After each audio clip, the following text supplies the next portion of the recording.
تو تب تک رک جائے، پھر چاہو تو نیپکن ٹاول سے پوچھ لے کیونکہ اگر یہ ہم کو یہ بتایا گیا کہ وضو کے پانی کے ساتھ گناہ ٹپک رہا ہے تو اس لیے ٹپکنے دے پھر.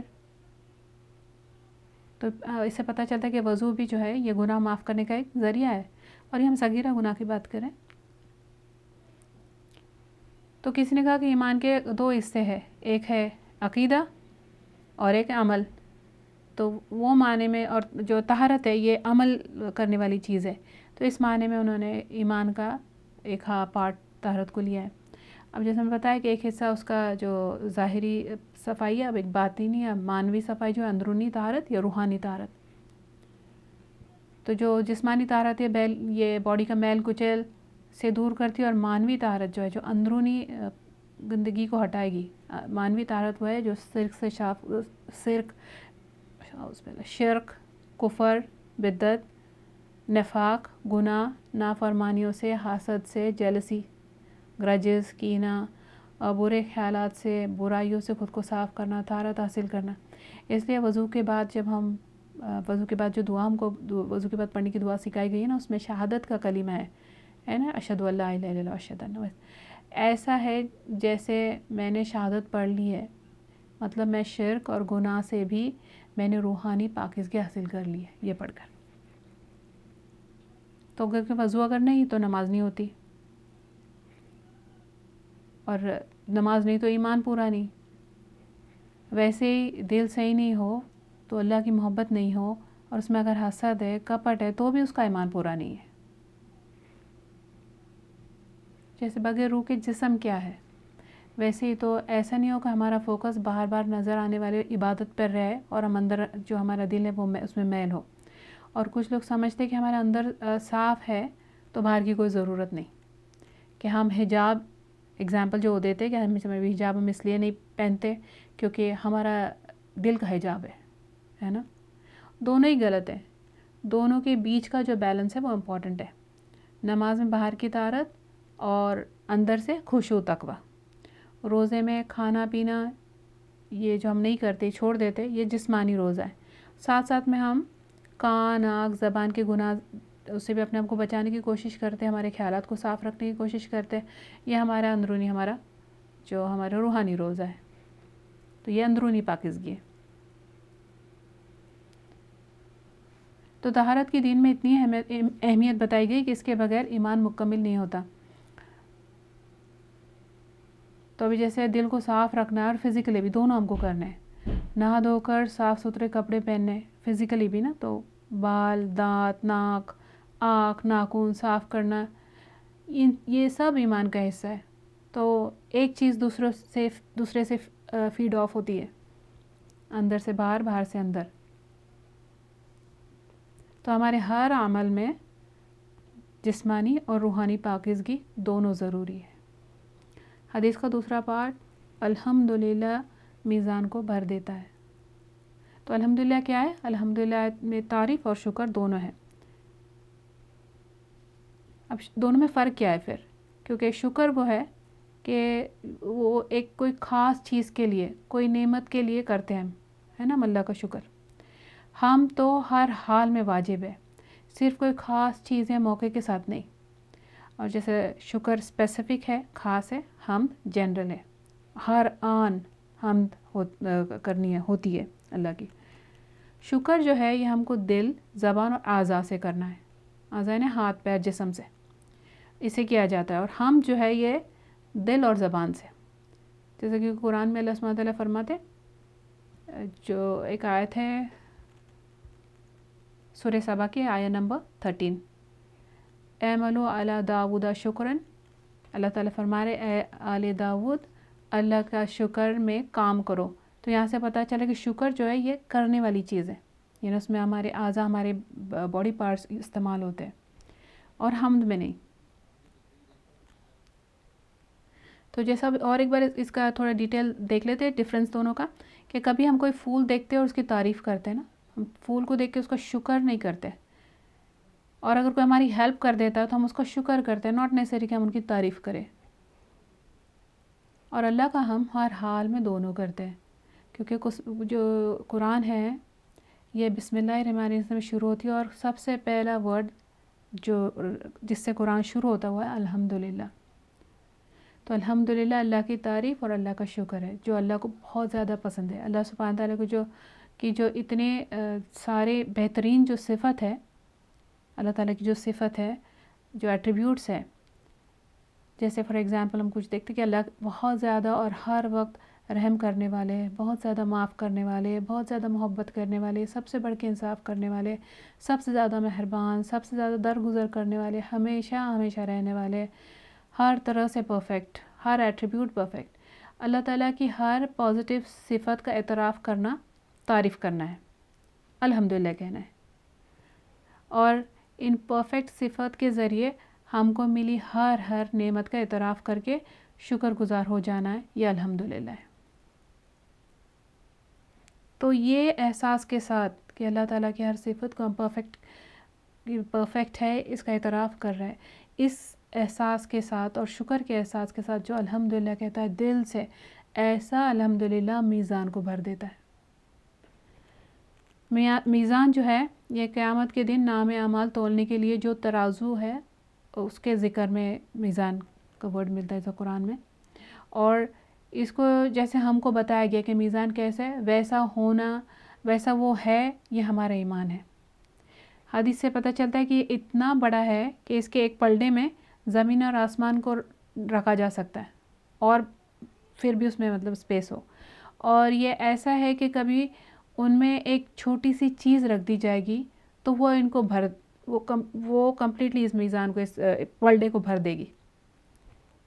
جیسے یہاں پہ کہا گیا کہ ایک دل سے جو الحمدللہ کہے وہ الحمدللہ وہ میزان کو بھر دے گا. تو اللہ کی ہر طرح کی تعریف کے ساتھ اللہ کا دل سے ہر طرح کا شکر، یہ الحمدللہ ہے. اللہ تعالیٰ ہم کو ایسے الحمدللہ کے بار بار نصیب کرے. یا رب، رسول ہم نے فرمایا ہم سے بڑھ کر کوئی چیز اللہ تعالیٰ کو زیادہ پیاری نہیں ہے. تو کچھ لوگ ہوتے ہیں جو ہر حال میں ماشاءاللہ اللہ کے فیصلوں پہ راضی ہوتے ہیں. خوشی ملی تو حمد کرتے، کوئی تکلیف ہو تب بھی حمد کرتے، کہتے ہیں کہ اس سے زیادہ بھی ہو سکتی تھی تکلیف، اور یہ کہ اس تکلیف سے معلوم نہیں اللہ تعالیٰ نے ہم کو کون سی بڑی تکلیف سے بچا کے رکھا ہے. تو دیکھو کہ یہ بہت خوبصورت حدیث ہے. رسول اللہ صلی اللہ علیہ وسلم نے فرمایا کہ کوئی نعمت ملنے پر جب کوئی الحمدللہ کہے تو یہ الحمدللہ اس نعمت جو ہم کو جو نعمت ملی ہے اس سے زیادہ قیمتی ہے.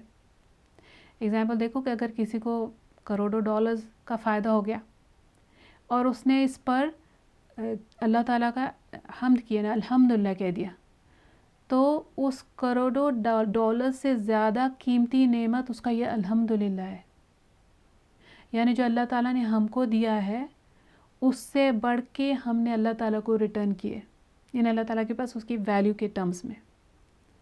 آپ سوچو کہ ہم اللہ کو کیا دے سکتے ہیں، ہم اللہ کو کیا دے، اگر جب ہم نے اللہ تعالیٰ نے جو ہم کو دیا اس سے بڑھ کر اگر ہم الحمدللہ میں ریٹرن کر رہے ہیں، اس الحمدللہ کے بدلے میں اب کیا دیں گے ہم کو اللہ رب العالمین، کیا دے سکتے ہیں. سبحان اللہ، اللہ اکبر. تو یہ حدیث کا سیکنڈ پارٹ ختم، اب حدیث کا تھرڈ پارٹ تھا. سبحان اللہ اور الحمدللہ کہنا دونوں ہی بر دیتے ہیں جو کچھ آسمان اور زمین کے درمیان ہے ان سب کو. اتنی بڑی نیکی ہے یہ دونوں کہنا. الحمدللہ کیا تھا کہ سب تعریف اللہ ہی کے لیے ہے، ہر اچھی صفت کا افرم کرنا، اس کو بولتے ہیں اس بات. سبحان اللہ کا معنی اللہ پاک ہے. پاک ہے اللہ کس سے؟ ہر اس چیز سے جو اللہ کے شان میں نقص یا نفی واقع ہوتی ہے، جو بات سے، ہر عیب سے، ہر کمی سے، جیسے کمزوری، بڑھاپا، یا ختم ہو جانا، یا موت، یا بچوں کی ضرورت، یا شوق محسوس کرنا ایکسیٹرا، یہ ساری چیزیں. تو یہ الحمدللہ جو ہے یہ افرمیشن ہے. تو سبحان اللہ کیا ہے؟ نفی ہے، نیگیشن ہے. دونوں ڈفرینٹ ہے اور دونوں ایک دو پارٹس ہے کمپلیشن کے لیے.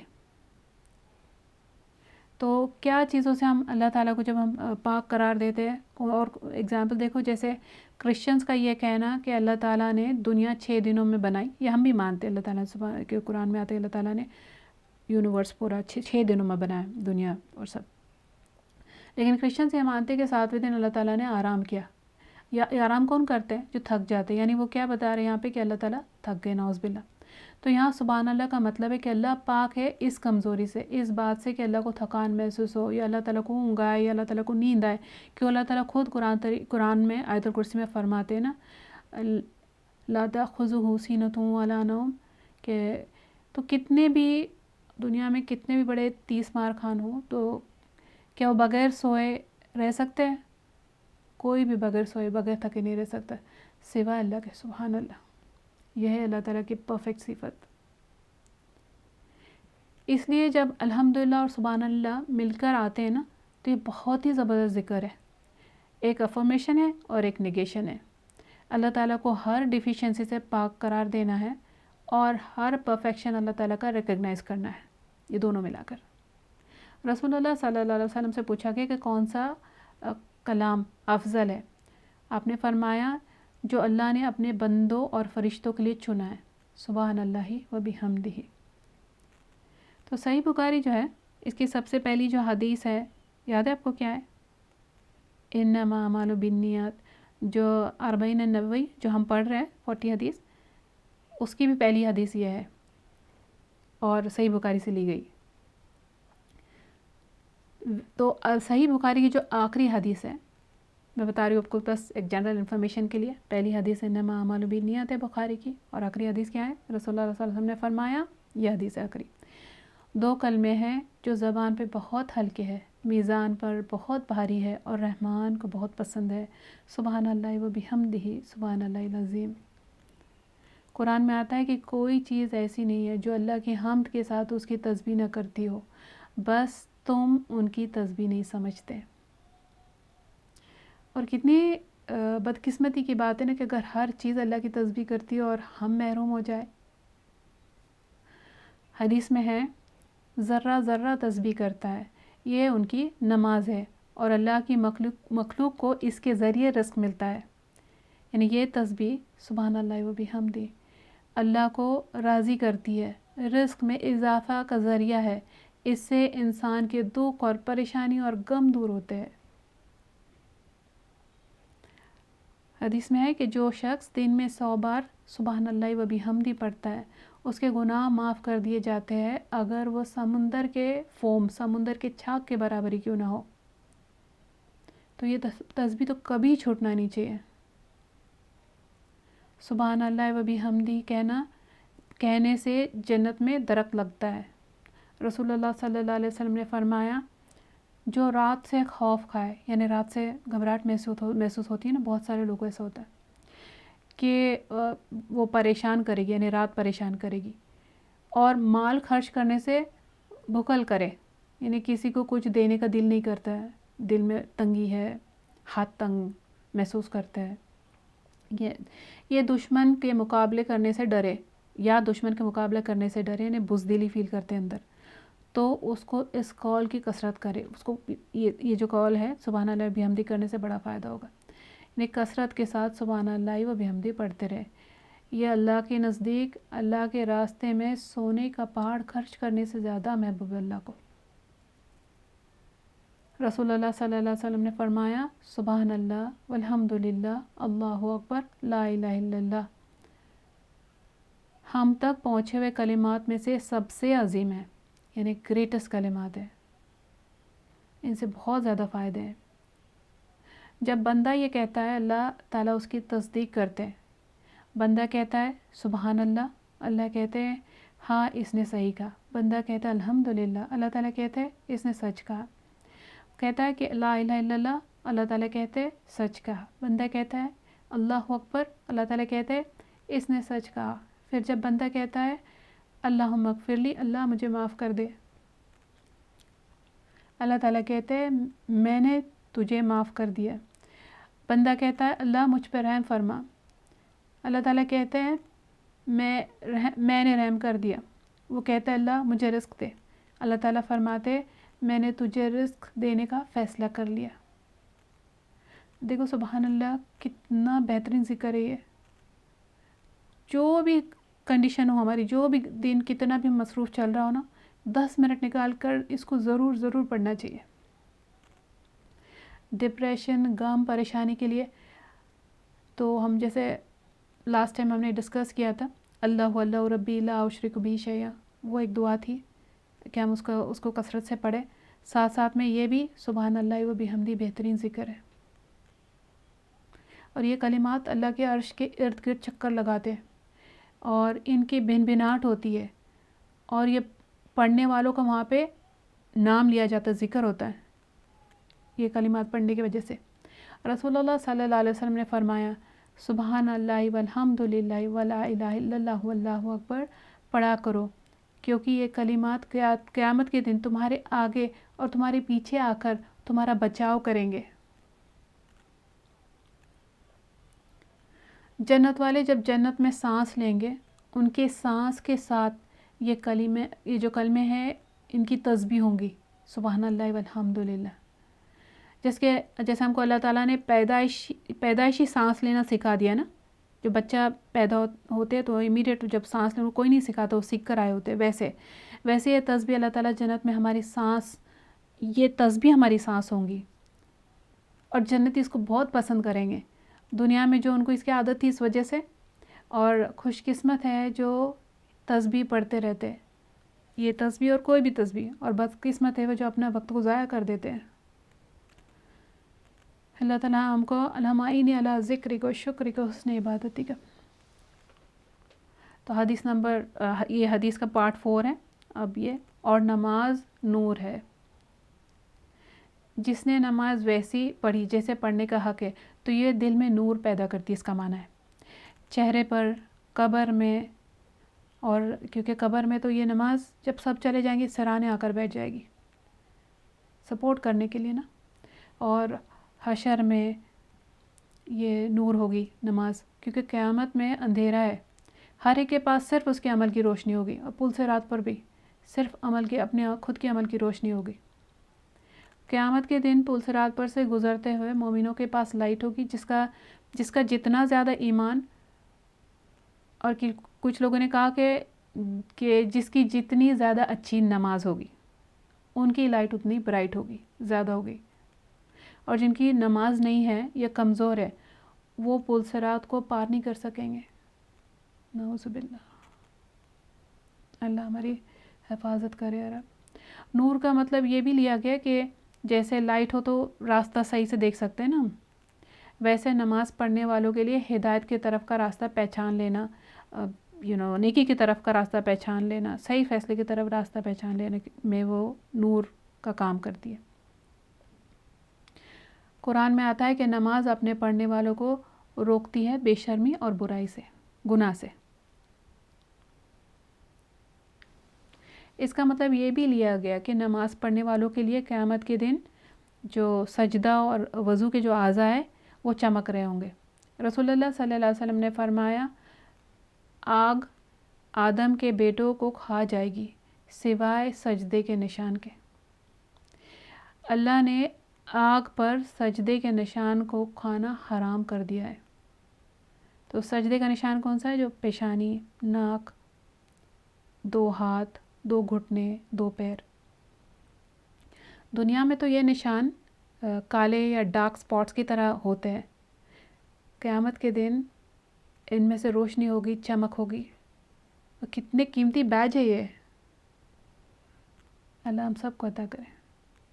رسول اللہ صلی اللہ علیہ وسلم نے فرمایا کہ روشنی میرے امتیوں کی پیشانیوں سجدے کی وجہ سے روشن گئے، میرے امتیوں کی جو پیشانیاں ہیں یہ سجدے کی وجہ سے روشن ہوں گی، اور وضو کے اعضاء چمک رہے ہوں گے، اور میں ان کو سارے ہجوم میں سے اس وجہ سے پہچان لوں گا۔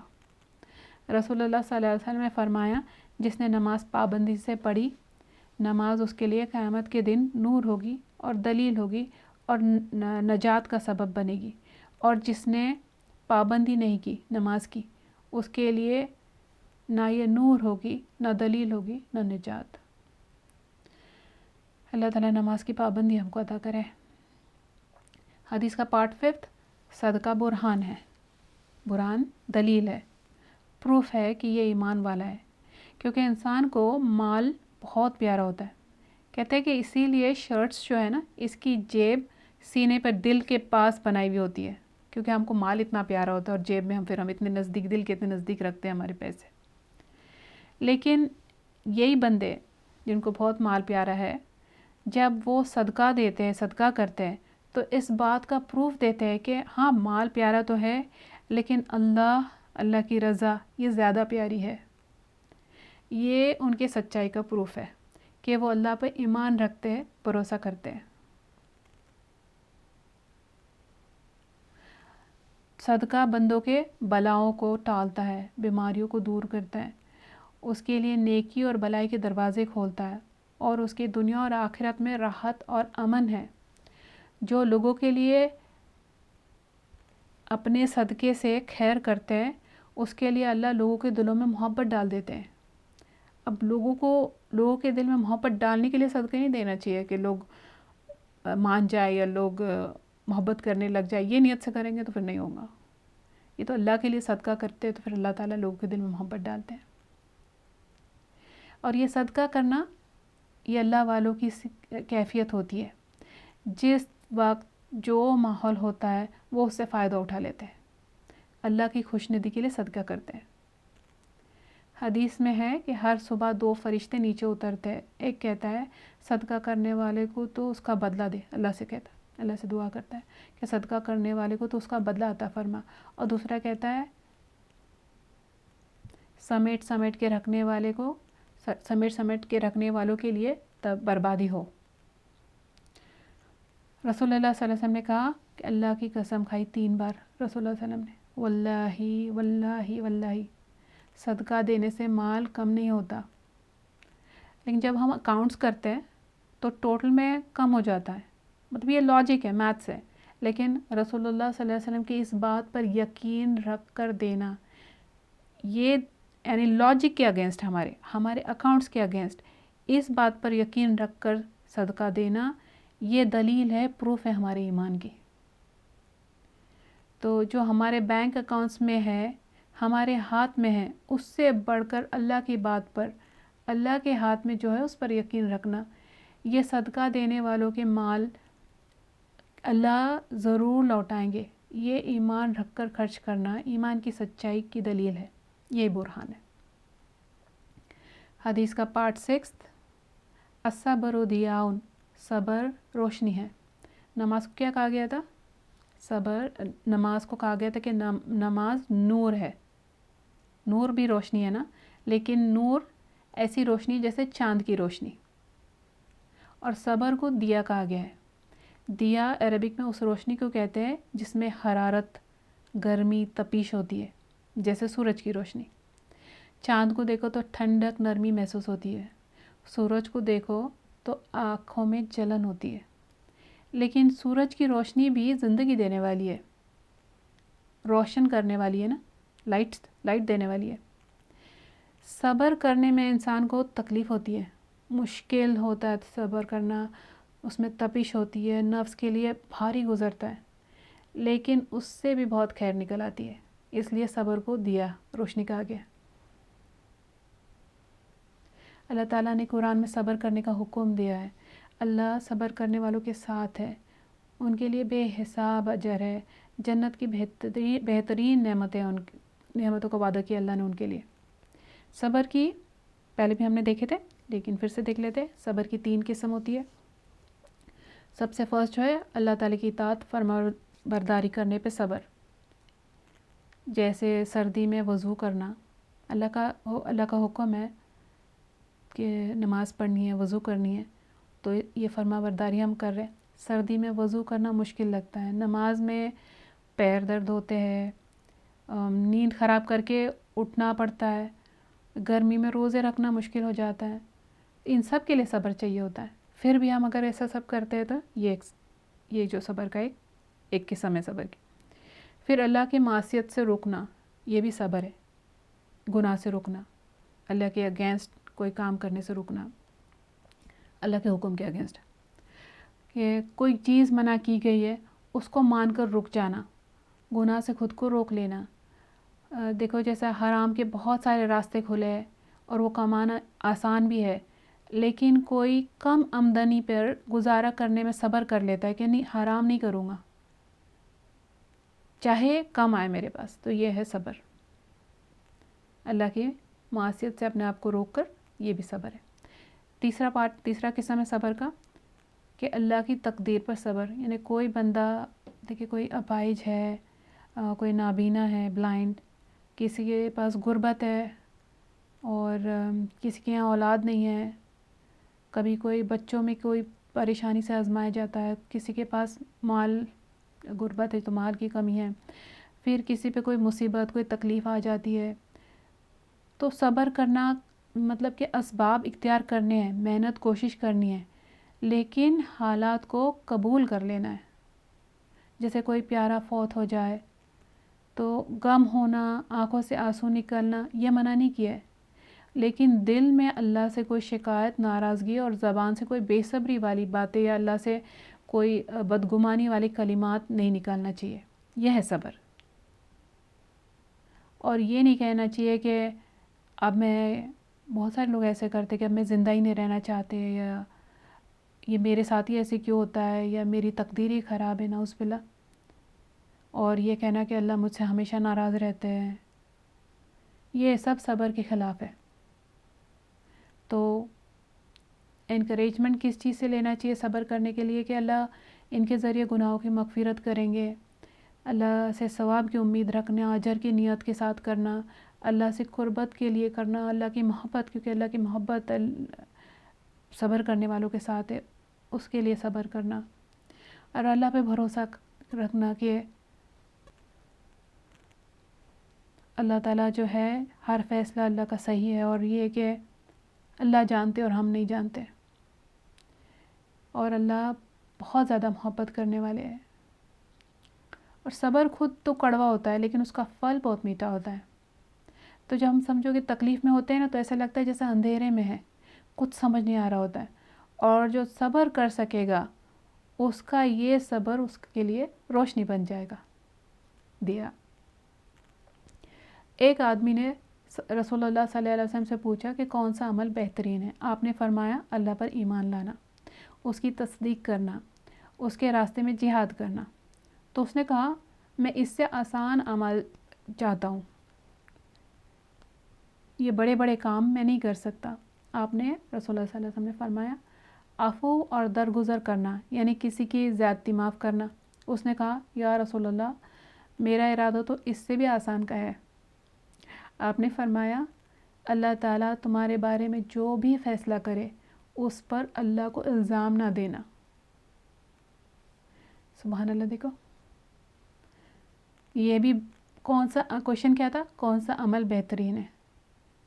یہ حدیث ایسے اینڈ ہوئی کہ اللہ تمہارے بارے میں جو بھی فیصلہ کرے اس پہ اللہ کو الزام نہ دینا. تو ہو گیا نا یہ بھی بہترین عمل میں سے. تو کیا اس کے خلاف کیا ہے؟ کبھی یہ سوچنا کہ میں ہی کیوں، یا ایسے نہیں کبھی کہنا چاہیے، یا سوچنا کہ پتہ نہیں اس مصیبت کے ذریعے، کہ ایسے سوچ کے اپنے آپ کو منوانا کہ ہو سکتا ہے کہ اللہ اس مصیبت کے ذریعے کوئی اور بڑی مصیبت سے بچا لیں گے، یا ہو سکتا ہے کہ جو مصیبت آئی ہے اس سے زیادہ برا ہو سکتا تھا. ٹھیک ہے، اللہ ہم سے راضی ہو جائے، اللہ ہم کو عافیت عطا کرے. اور یہ حدیث کا پارٹ 7، قرآن یا تو تمہارے طرف سے حجت ہے یا تمہارے خلاف. تو کیا معنی اس کا؟ کہ جو قرآن کی آیتوں کے مطابق عمل کرے گا قرآن قیامت کے دن اس کا سفارشی بن کر آئے گا، اور جس نے ایسا نہیں کیا اس کے خلاف گواہی دے گا. اور جن لوگوں نے قرآن کو چھوڑ دیا، یعنی چھوڑنے کا کیا مطلب ہے؟ قرآن کیسے چھوڑ دیا؟ اس کی تلاوت کرنا چھوڑ دیا، اس کا سمجھنا، اس پر عمل نہیں کیا. جس نے ایسا کیا اس نے قرآن کو پیچھے ڈال دیا. جس نے ایسا کیا اس کے خلاف قرآن گواہی دے گا. تو دیکھو یا تو اس کے طرف گواہی ہے یا اس کے خلاف گواہی، بیچ کا کوئی راستہ نہیں ہے. یہ نیوٹرل رہا قرآن، ایسا نہیں ہے. تو ہر ایک کو دیکھنا چاہیے کہ ہم قرآن کو اپنی سائڈ رکھا ہوا ہے کہ ہم نے اپنے قرآن کو اپنے اگینسٹ کیا ہوا ہے. اللہ تعالیٰ نے قرآن کو رحمت اور شفا کہا ہے مومنوں کے لیے. تو شفا کا اللہ تعالیٰ نے دوا نہیں کہا ہے قرآن کو، کیونکہ دوا سے یا تو فائدہ ہو سکتا ہے، فائدہ نہ بھی ہو. ہر بار دوا کام آتی ہے ایسا نہیں ہے نا، لیکن شفا کہہ دیا اللہ تعالیٰ نے قرآن کو. اور ظالموں کے لیے اس سے قرآن سے بس نقصان ہی میں اضافہ ہوتا ہے. تو آسمانوں اور زمین میں ہر ایک چیز اللہ تعالیٰ کی مخلوق ہے نا. ہر چیز اللہ خالق ہے، اور ہر ایک چیز سارے زمینوں میں اور آسمانوں میں صرف ہر سنگل چیز اللہ تعالیٰ کی مخلوق ہے سوائے قرآن کے. قرآن اللہ تعالیٰ کا اپنی بات ہے، اسپیچ ہے، اللہ کی صفت ہے. اس وجہ سے اس کا ہم پہ بہت بڑا حق ہے. امام قرطبی کہتے ہیں کہ یہ جو سب سے زیادہ مصروف اور سب سے زیادہ سست لوگ ہیں نا، تو ان کے لیے ہے کہ کم از کم 40 دنوں میں ایک بار قرآن پورا پڑھ لے. یہ سب سے جو لوسٹ کر سکتے ہیں ان کے لیے. ہمارا کیا؟ اور اسکالرز نے یہاں پہ کچھ پوائنٹرز دیے، ٹپس دیے. وہ کہتے ہیں کہ قرآن جو ہے، انہوں نے اپنے ایکسپیرینس سے، اپنے تجربے سے بتایا کہ قرآن جو ہے یہ خود سے ہم اگر کرنے کی کوشش کریں کہ اس سے ہم ایک رشتہ، مضبوط رشتہ رکھیں اور ہمیشگی کے ساتھ والا، تو یہ خود سے کرنا تھوڑا سا مشکل ہے. جتنی بھی ہم کوشش کر لیں تو وہ اس کو اگر ہم صحیح کرنا چاہ رہے اور اچھا کرنا چاہ رہے تو ہم کو چاہیے کہ ہم ایکسٹرا ہیلپ لیں، ایکسٹرا ایفرٹ کریں. جیسے کوئی ٹیچر کو ہائر کیا ہوا ہے، کوئی ہم کو ایوری ڈے ہم کس کے ساتھ قرآن پڑھ رہے ہیں، یعنی اگر ہم پڑھنے آ بھی گیا ہے تو اگر کوئی ٹیچر کو ہائر کر کے رکھا ہوا روز وہ ٹائم پہ آتے تو ہم پڑھ لے رہے ہیں، یا کوئی گروپ جوائن کیا ہوا جس میں سب مل کے پڑھ رہے ہیں، یا کوئی دوست یا رشتہ دار یا ہسبینڈ وائف آپس میں، یا بھائی بہن یا کوئی آپس میں مل کے وہ پروگرام بنا رہے ہیں، اور تو جس میں ایک سسٹم، ایک میتھڈ ہے جس کے تھرو وہ ڈیسائیڈ کرتے ہیں کہ ہم نے ہر ہفتے اتنا ختم کرنا ہے یا ہر مہینے ہم نے اتنا ختم کرنا ہے، اور ایک دوسرے پہ چیک ہے اور ایک دوسرے کو انکریجمنٹ مل رہی ہے. اسی سے امپرومنٹ ہوتی ہے، اسی سے ہم اس میں ایک کنسسٹنسی لا کے ہم کچھ کر سکتے ہیں قرآن کو. اگر ہم نے اس کو چھوڑ دیا تو پھر وہ ٹھیک نہیں چلتا، اور ہم اپنے آپ سے کرنے لگ جاؤ تو ہم بہت لیس اور لوز کرنے لگ جاتے ہیں اس کو. تو اس وجہ سے وہ کہتے ہیں اسکالرس کہ اس کو اپنا پرسنل پروجیکٹ مت بناؤ، کیونکہ قرآن کے جو ریزن بتایا جاتا ہے اس کا کہ قرآن کے خلاف شیطان کی چالیں بڑی اسٹرانگ ہوتی ہے. وہ جانتا ہے کہ جس نے قرآن کو مضبوطی سے پکڑ لیا اس کا زور اس پر سے ختم، تو وہ یہ ہونے نہیں دیتا. اس وجہ سے ہم کو جتنی بھی ہم ہیلپ لے سکتے لینی ہے. اللہ تعالیٰ نے پورے انسانوں میں، ساری انسانیت، پورے انسانوں میں رسول اللہ صلی اللہ علیہ وسلم کے دل کو سب سے زیادہ اچھا پایا، اس لیے ان کے دل پر قرآن اترا ہے. جبریل علیہ السلام کے ذریعے اللہ تعالیٰ نے رسول اللہ صلی اللہ علیہ وسلم کے دل پر قرآن اتارا ہے. تو جس کو اگر اللہ قرآن کی محبت دے تو وہ سمجھ لے کہ اللہ کا انعام ہو گیا ہے اس پہ. اور اگر قرآن کی خدمت کے لیے اگر ہم خدمت کے لیے وقت نکال سکیں نا، تو سمجھ لے کہ اللہ نے ہم پر سب سے بہترین وقت دیا ہے ہم کو، اور اللہ کی رحمت، اللہ کا فضل، برکت ہو گئی ہے. اللہ ہم سب کو یہ نصیب کرے.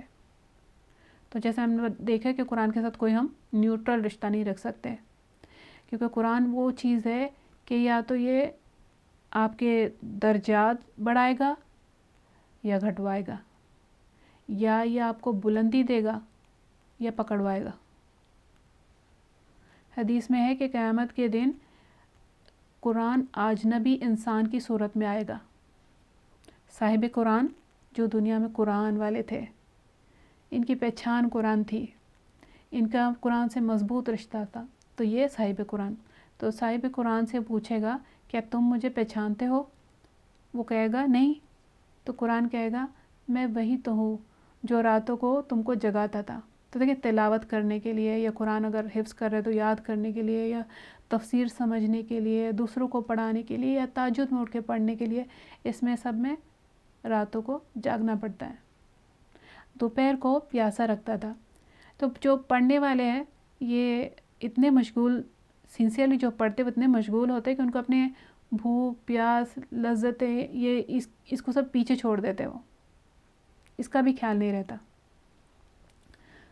تو وہ کہتا ہے کہ میں وہ ہوں جو دوپہر کو تم کو پیاسا رکھتا تھا، اور یقیناً ہر تاجر اپنی تجارت کے پیچھے ہوتا ہے، اور میں آج ہر تاجر کو چھوڑ کر تمہارے لیے ہوں، کیونکہ تم دنیا میں مجھے اپنے پاس رکھتے تھے. پھر اس شخص کو دائیں ہاتھ میں بادشاہت اور بائیں ہاتھ میں ہمیشگی دی جائے گی. اس کے سر پر وقار کا تاج رکھا جائے گا. تو ہمیشگی یعنی یہ کبھی ختم نہیں ہوگی. نہ کوئی بھی بیوٹیفل چیز ہم کو ملتی ہے، کوئی بھی ہم کو لگتا ہے کہ بڑی پریشیس چیز ہے، تو سب سے پہلے اس کا خوف کیا ہوتا ہے؟ اس کے چلے جانے کا. تو ہمیشگی دی جا رہی ہے یہ بندے کے ایک ہاتھ میں. پھر اس کے سر پر وقار یعنی آنر، عزت، وقار کا تاج رکھا جائے گا. اس کے والدین کو 2 عمدہ پوشاکیں پہنائی جائے گی. وہ اتنی قیمتی ہے کہ دنیا اور جو کچھ اس میں ہے ان کے مقابلہ نہیں کر سکتی. تو دنیا کا کوئی ایوارڈ، دنیا کا کوئی ٹریجر، دنیا کی کوئی بھی نعمت ان کے برابر میں نہیں آ سکتی. وہ کہیں گے والدین، یا رب یہ پوشاکیں کہاں سے؟ کہا جائے گا تم دونوں کا اپنے بچے کو قرآن مجید سکھانے کی وجہ سے.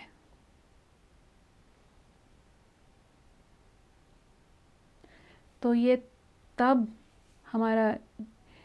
جب دنیا میں وہ ہمارا ساتھ ہوگا، اس سے ہمارا تعلق ہوگا، تب یہ جا کے سب ہوگا نا. ہماری دوستی ہوگی دنیا میں تو ہوگا یہ. حدیث ہے کہ قرآن مجید ایسا سفارشی ہوگا جس کی سفارش رد نہیں ہوگی. یہ اپنے پڑھنے والوں کے حق میں بحث کرے گا، لڑے گا، آرگیومنٹس کرے گا، اور اس کی آرگیومنٹس سنی جائے گی، مانی جائے گی. قرآن کو اپنے سامنے رکھا، یہ اس کے جنت کی طرف لے کر جائے گا. جس نے بھی قرآن کو اپنے سامنے رکھا تو قرآن ان کو جنت کی طرف لے کر جائے گا، لیکن قرآن اس کو لیڈ کرتا ہے. اور جس نے اس کو اپنے پیٹھ کے پیچھے رکھ دیا، اس کو اگنور کر دیا، چھوڑ دیا، اس کو اس کی اہمیت نہیں دی، اس پہ عمل نہیں کیا، اس کو پڑھ کے بھول گیا، یا اس کی طرف کوشش نہیں کی، یا اس سے کوئی رشتہ نہیں رکھا، تو اس کو پیچھے ڈال دیا. تو جس نے قرآن کو اپنے پیٹھ کے پیچھے رکھا، یہ اس کو پیچھے سے ہانک کے جہنم میں لے کر جائے گا. آگے رکھا تو جنت میں لیڈ کرے گا، پیچھے رکھا تو پیچھے سے وہ اس کو پش کر گیا، اس کو جہنم کی طرف لے کر جائے گا. تو ہم کو سب کو دیکھنا چاہیے کہ زندگی میں ہمارے قرآن ہمارے آگے ہے یا پیچھے. اللہ اس کو ہمیشہ ہمارے آگے رکھے. حدیث کا لاسٹ پارٹ نمبر 8. سب لوگ جب صبح اٹھتے ہیں تو اپنی نفس کی تجارت کرتے ہیں، یعنی ہر کوئی مشقت محنت میں لگ جاتا ہے. کسی کی محنت اس کو ہلاکت کی طرف لے کر جاتی ہے اور کسی کی اس کو نجات کی طرف. جو اللہ تعالیٰ کے حکم کے مطابق محنت کرتے ہیں وہ اپنے آپ کو بچا لیتے ہیں، اور جو ایسا نہیں کرتے، شیطان کے پیچھے چلتے، اللہ کی ناراضگی لیتے، اللہ کے عذاب کو دعوت دیتے. وہ ہر دن ہمارے کام ہماری نفس کو یا تو جنت میں لے کر جاتے ہیں یا دوزخ میں. ہر صبح ہم کو یہ یاد رکھنا ہے، ہم کو اپنے آپ کو یاد کرانا ہے کہ آج پھر ہمارا نفس بیچے جانے والا ہے، بیچے جاتا ہے، کہ اس وجہ سے ہم کو ریڈی رہنا ہے کہ ہم کس طرف اس کو لے کر چلے. ہم کیا عمل کرتے ہیں یہ اس سے ڈیسائیڈ ہوگا کہ نفس کو جنت کے لیے بیچے، فائدہ کیا، یا دوزخ کے لیے بیچا اور نقصان کیا. تو اس سے پتہ چلتا ہے کہ کچھ حد تک تقدیر ہمارے ہاتھ میں ہے نا، ہمارے عمل پر ہے. فرض پورے کر کر، نیکیاں کر کر، گناہوں سے بچ کر نفع میں بیچیں گے، اور ایسا نہیں کریں گے تو نقصان میں بیچیں گے. علی رضی اللہ عنہ ان کا قول ہے، کہتے ہیں تمہارے ایمان کی قیمت جنت ہے، اس کو اس سے سستے میں نہیں بیچنا. ہر وہ چیز ہم جو اللہ ہم سے چاہتے ہیں اس کے خلاف اگر ہم کرتے تو ہم اپنے ایمان کو بیچتے ہیں، اور اللہ نے ہمارے ایمان کو خریدا ہے جنت کے بدلے، اور ہم وہ چھوڑ کے کسی اور کو دنیا کی کسی اور چیز کے لیے، چھوٹے فائدے کے لیے، دنیا کا سب سے بڑا فائدہ بھی آخرت کے کمپیریزن میں بہت چھوٹا ہے، اس کو ہمارا ایمان بیچ دیتے ہیں. اور اللہ نے کیا کیا ہے؟ اللہ نے جنت کی قیمت پر ہمارے نفس کو خریدا ہے. ہم کو چاہیے کہ ہم اس کو کہیں اور نہیں بیچے، کیونکہ جنت سے بڑھ کے اس کی قیمت کیا ہو سکتی ہے۔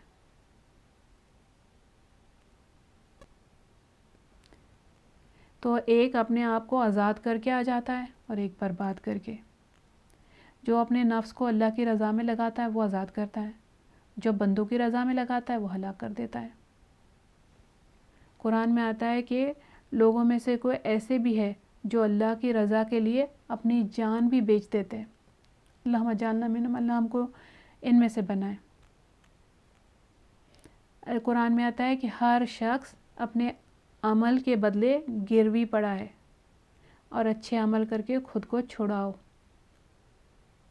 اللہ رب العالمین ہم کو عمل کی توفیق عطا کرے۔ اس کے ساتھ یہ والی حدیث ختم ہو گئی۔ الحمدللہ۔ ربنا اتمم لنا نورنا واغفر لنا ذنوبنا انک علی کل شیء قدیر۔ ربنا تقبل منا انک انت السمیع العلیم وتب علینا انک انت التواب الرحیم۔ سبحان ربک رب العزۃ عما یصفون وسلام علی المرسلین والحمد للہ رب العالمین۔ جزاکم اللہ خیرا کثیرا۔ السلام علیکم ورحمۃ اللہ وبرکاتہ۔